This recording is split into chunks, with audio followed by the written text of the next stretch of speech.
Good morning. Good morning.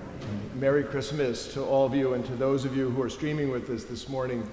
As we all know, that culture is the water that fish swim in. It's like that, and our cultural waters carry our heritage, and they carry our traditions, and they carry the whole habits of a society. They carry values and ways and mores and lifestyles. And we all know that we take it as normal, the culture that we were raised in. And all religion is immersed in culture. It's not possible to have religion without culture. Religion is a group response to God, and all groups live in cultures. And we get a stunning example of the movement of religion and culture in the phenomenon of the American Christmas. We take Luke's ancient birth narrative that Father John just read to us, and it gets immersed in the American cultural mindset, and it is full-on Christmas crazy.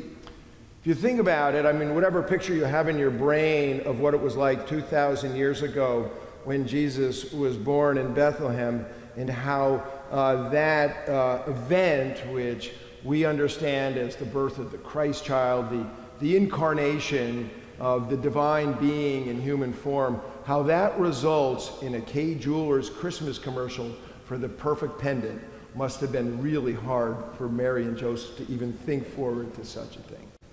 And so, I mean, as you know, in the biblical witness, it is John the Baptist's job to be the voice of one crying out in the wilderness to prepare ye the way for the coming of the Christ.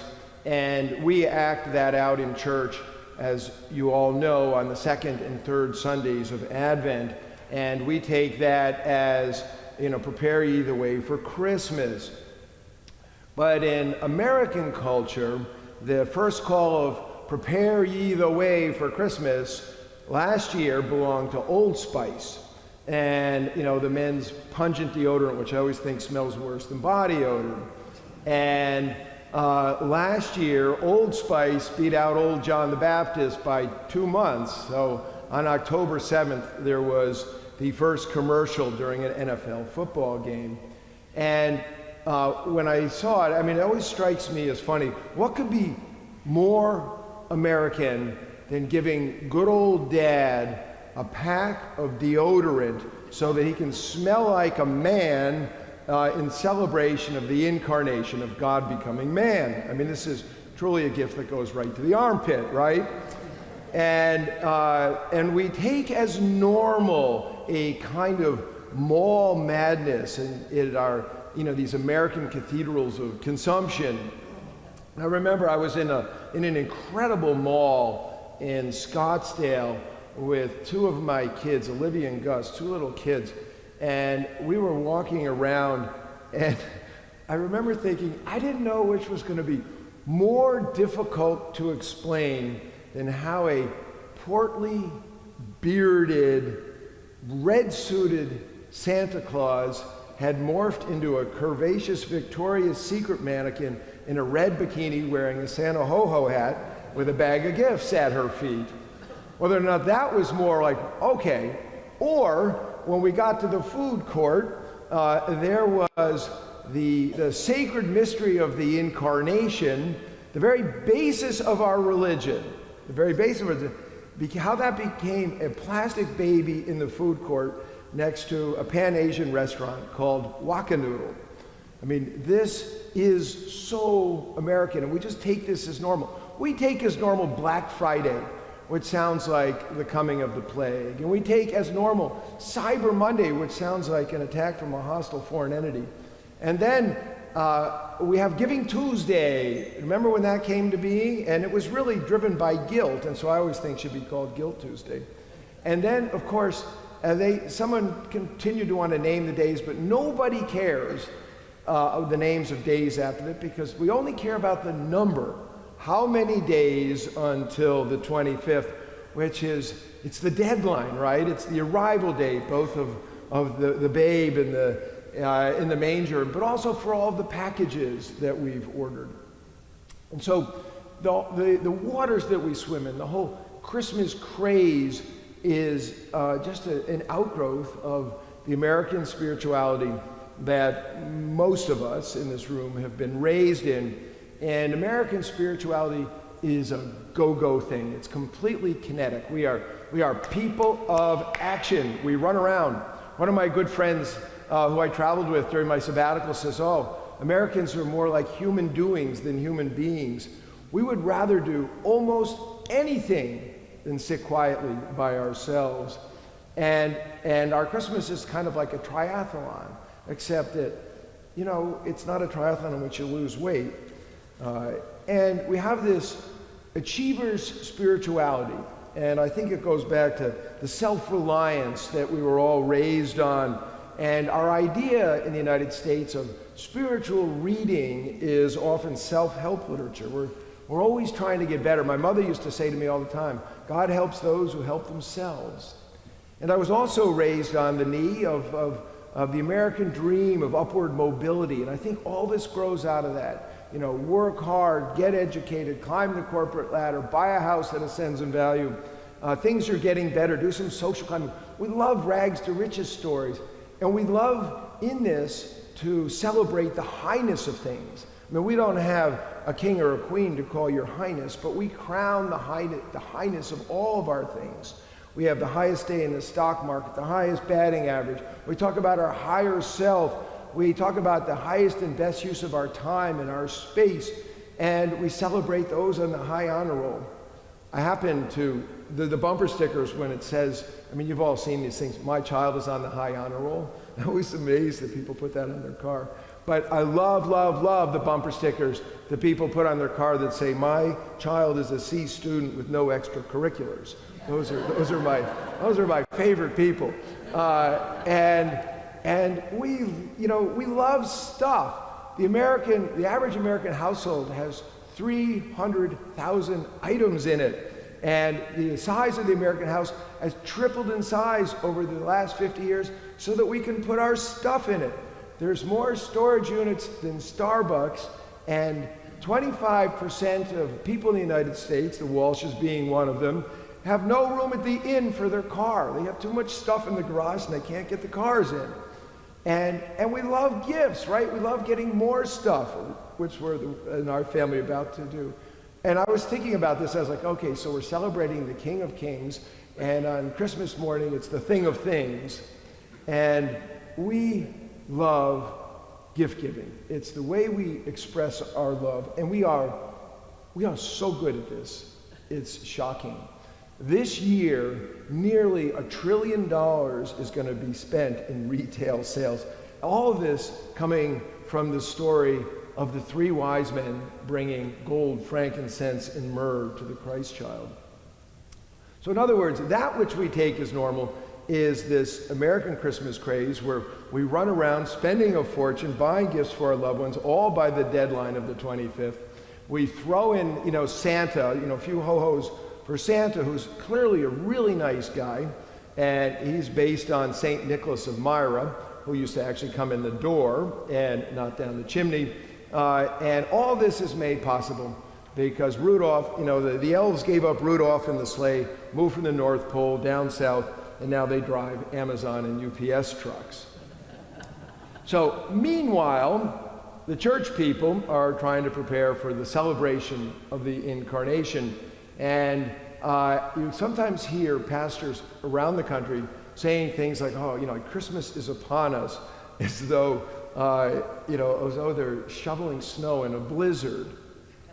And yet, in the midst of the commercial blizzard and beneath the hubbub and the hullabaloo of Santa Gone Wild and Jingle Bells in the background, there is a spiritual hound of heaven that comes and tracks us down. And it is like, to riff off a wonderful mystical poem called Hound of Heaven, it is big-pawed in a blizzard of stuff, and it is unperturbed by our perturbations, and it is not anxious about whether or not Granny gets her gifts on time. And this Hound of Heaven comes slowly and steadily and instantly, and all the rushing around eventually brings us here to our heart's true home, which is to go to the mystical manger and to look upon the Christ child, the incarnation of God. And we all know those images of the hound with brandy around the neck, but the gift that the hound of heaven brings us is the story of the birth of Christ.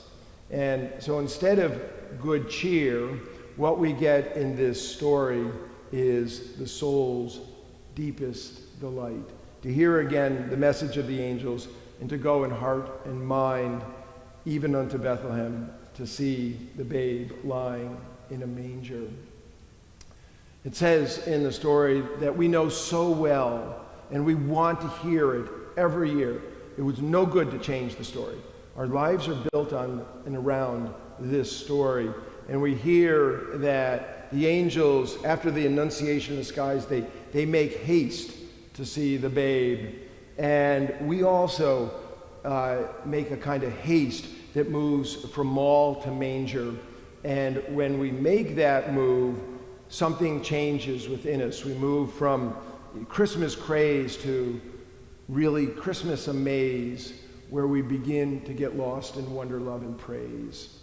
And John the Baptist, as you know, said, "I must decrease so that he, the Christ, may increase." And when we make the move to where you all are now here on Christmas morning, Santa decreases and the Christ increases. And when we settle down and settle in, we see that the story that we love reveals something of God. I mean, that's the revelation. And it also reveals something of our humanity, who we are as people, and it reveals something of our culture, how it is that we live together. And we see that the religious story is often pretty different than the cultural religious story. So for instance, the Christmas story is a story of downward mobility. God's coming to us, and that's the thing that makes the angels crazy. They're wild for this move. And so much of our American mindset of upward mobility, to be the best and the brightest, the highest, the coolest, to this and that, has left us as a people very anxious and very stressed. And we may forget, just because we're preoccupied with trying to be somebody we're not, we may forget to be really incredibly thankful that we're alive and that we're a human being, and we might live without a grateful heart. And the Christmas story comes to the cultural lowly. We know this. The King of Kings is born to Mary of Nazareth, and she's a nobody girl from a nowhere town. Remember, later Nathaniel will say, "Can anything good come out of Nazareth?" And there's no room at the inn. Even later in Jesus' life, he will say, "The Son of Man has nowhere to lay his head." And the divine magnificence is laid in a manger, in a food trough. And to kind of update that with all the pediatricians and all the books we have on parenting, can you imagine a new parent taking their kid and wrapping him up and putting the new kid in the dog bowl? That's basically putting the kid in the dog bowl. And the highest of the angels come to the lowly shepherds. And it's a story of the humility of God coming to humble people in a humble place. And the Christmas story is for ordinary people. And that's what we are. We're all ordinary people. And the Christ child comes to our ordinariness, our lowliness. The Christ child does not come to somebody we think we should be. It doesn't come to the upwardly mobile or the high achiever or the go-getter. And you don't need to, you don't need to be any of those things. And you don't need to be like the children in Lake Wobegon, all of whom are above average. And you don't need to be good looking on Instagram. You don't need to be good at anything. You don't need to have mountaintop experiences. And you don't even need to believe in God. You don't need to believe in Jesus. You don't need to go to church. You don't need to be in a good mood. And you don't need to try so hard, right? The Christmas story is for all people in all conditions in who they are, in their humanity as a person. The angel says, be not afraid. How much of our life is lived out of fear? Be not afraid, for behold, I bring to you good news of a great joy, which will come to all the people. For to you is born this day in the city of David a Savior who is Christ the Lord. And this story, it's not an achievement story. The Christ child cannot be achieved. You just cannot achieve it. It can only be received. And our Christmases are so focused on giving, we might miss that it's actually a story about receiving. For unto us a child is born, unto us a child is given. God does the giving, we do the receiving. And $1 trillion won't buy this. He comes for free. Now when we go to the manger, the mystical manger, and when we settle in, we see that this Christ in the makeshift cradle is the closest thing we have in Christianity to a statue of the Buddha, an image and an icon of spiritual stillness. After all, the babe is wrapped in swaddling clothes. In antiquity, they felt it was best that babies do not move their limbs, and so the limbs were tucked in, and the swaddling clothes could be as much as 18 feet long, and the baby was wrapped in this. And so the Christ in the cradle isn't going anywhere, is not moving. And the Christ child is luminous, casting a divine spiritual light. This divine spiritual light is cast upon us today.